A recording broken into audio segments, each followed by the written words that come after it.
Los transformadores son capaces de recibir corriente alterna a un voltaje y suministrarla a otro voltaje diferente. De esta forma transportamos corriente a largas distancias, reduciendo enormemente las pérdidas. En este vídeo veremos cómo funciona y cómo se construye un transformador trifásico, empezando por su forma más simple. Un transformador funciona gracias a la inducción electromagnética. Un flujo magnético variable a través de una espira induce una fuerza electromotriz en ella.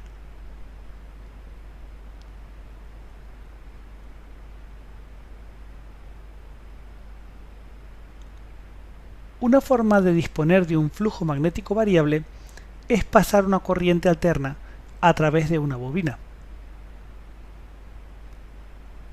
Un conductor por el que pasa una corriente produce un campo magnético a su alrededor. El campo magnético producido por un arrollamiento será como se muestra aquí. Como la corriente varía por ser alterna, el campo magnético asociado a ella también cambia.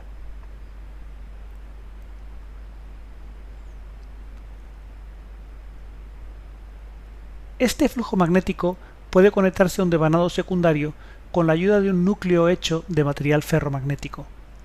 El núcleo mantiene prácticamente todo el flujo magnético confinado en su interior. De nuevo actúa la inducción, pues el campo magnético variable inducirá una fuerza electromotriz en el devanado secundario.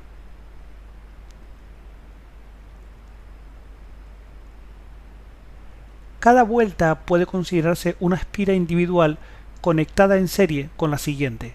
Por eso la fuerza electromotriz total será la suma de las fuerzas electromotrices individuales que se han inducido en cada vuelta. La fuerza electromotriz por cada vuelta del primario es la misma que se induce en cada vuelta del secundario, porque por los dos devanados pasa el mismo flujo. La fuerza electromotriz por cada vuelta del primario se relaciona con el voltaje aplicado, tal como se muestra. Como resultado, la fuerza inducida en el secundario se expresa así. Esto significa que podemos bajar el voltaje dándole menos vueltas al secundario que al primario. Y podemos subir la tensión con más vueltas en el secundario que en el primario. Como la energía se conserva, la potencia también lo va a hacer, así que las corrientes y tensiones del primario y del secundario siguen esta relación. A la relación entre el número de espiras del primario y del secundario se le llama relación de transformación. La tensión de cada bobina es aproximadamente equivalente a la fuerza electromotriz cambiada de signo. Por eso podemos sustituir fuerzas electromotrices por tensiones en la ecuación que vimos antes.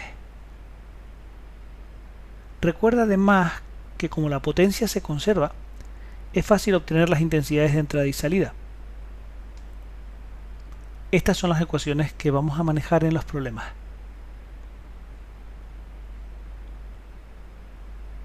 Los transformadores trifásicos usan tres transformadores monofásicos como este.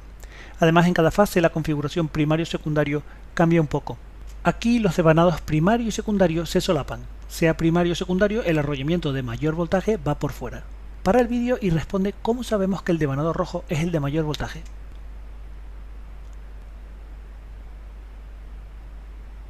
Como hay tres fases, necesitamos tres configuraciones como esta.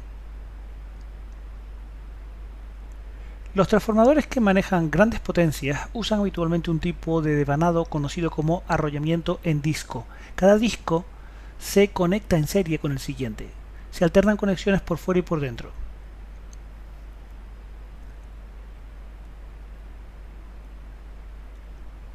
Decide si los devanados de menor voltaje se conectan en estrella o en triángulo. Para el vídeo ahora.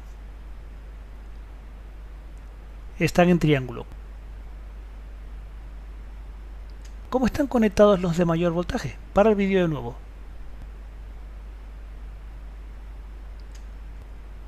Están en estrella. Así se consigue una diferencia de voltaje todavía mayor, concretamente raíz de 3 veces mayor. Además, la conexión en estrella en la salida de un transformador elevador permite sacar no solamente los 3 cables de la fase, sino también un cuarto cable, el neutro. La carcasa del transformador se conecta a tierra. Para evitar un arco eléctrico o corriente de fuga en los puntos de salida y entrada de corriente, se usan aisladores eléctricos de alta eficiencia. El núcleo se fabrica con láminas de acero, así se reducen las corrientes parásitas.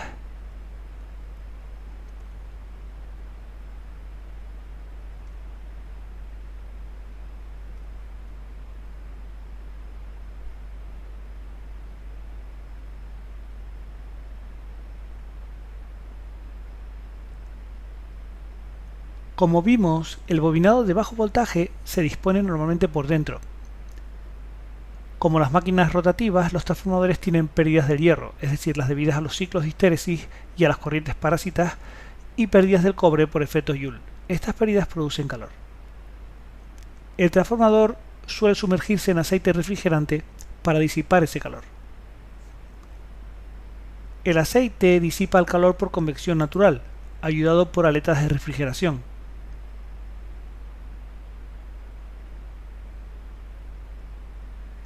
El aceite se expande al calentarse.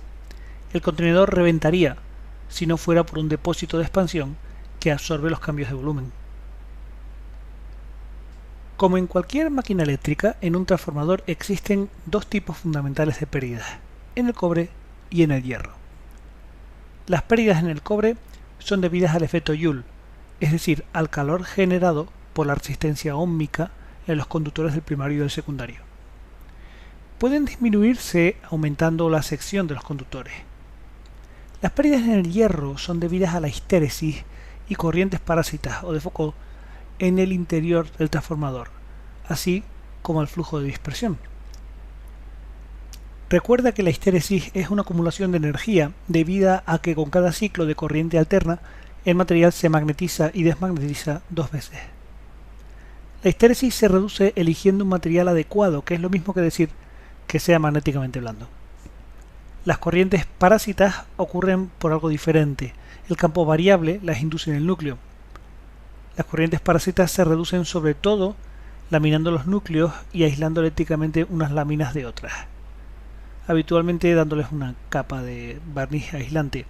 En casos extremos, como en la alta frecuencia, los núcleos se hacen de acero granulado, aglomerado con barniz aislante, de manera que cada grano está aislado de los demás. Pero las corrientes parásitas también pueden disminuirse eligiendo un material para el núcleo que no sea muy buen conductor, es decir, aumentando su resistividad. Es habitual que se elija acero al silicio. Por una parte es blando, y así se reducen las pérdidas por histéresis. Por otro lado, el silicio le confiere una resistividad relativamente alta para reducir corrientes parásitas.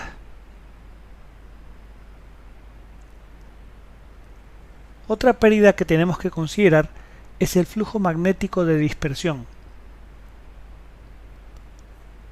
El flujo disperso es una pequeña fracción de flujo que no va por el núcleo.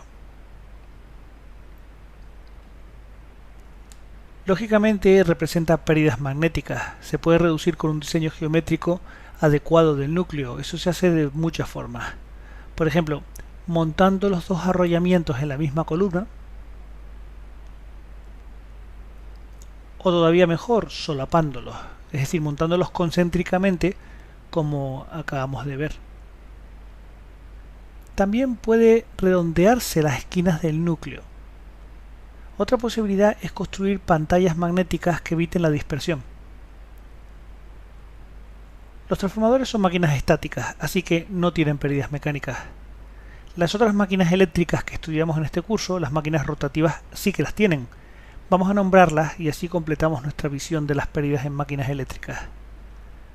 Las pérdidas mecánicas se deben a rozamiento y ventilación. Los rozamientos pueden ser de tres tipos, pueden ser los cojinetes, las escobillas o bien otras partes móviles con el aire, que en un rozamiento con el aire no contamos aquí el ventilador, que de hecho va a ser el segundo tipo. Una ventilación forzada es necesaria para que no se sobrecaliente la máquina. En las máquinas rotativas puede reducirse el flujo de dispersión reduciendo el entrehierro, es decir, acercando el rotor al estator hasta que casi se rocen.